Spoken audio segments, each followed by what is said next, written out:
In today's video, I'm going to teach you how to add a login page on Wix, whether you're building a members-only website or you want users to log in to access special features. This simple step-by-step guide will walk you through everything you need to know.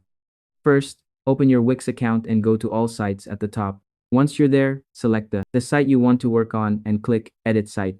This will redirect you to the Wix website editor, where you can make changes to your site. Next, click on the header section of your website. From there, select Add Elements and scroll down to Community. In this section, you'll find the login bar option. Click on it and place the login bar in your header. You can resize it and position it wherever you prefer.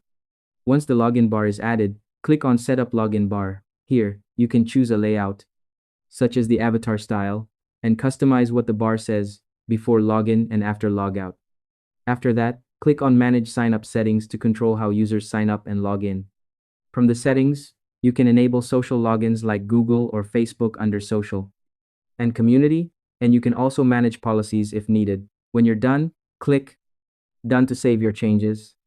And that's all there is to it. By following these simple steps, you'll be able to add a login page and login bar to your Wix website easily. Thanks for watching, and I hope you found this tutorial helpful.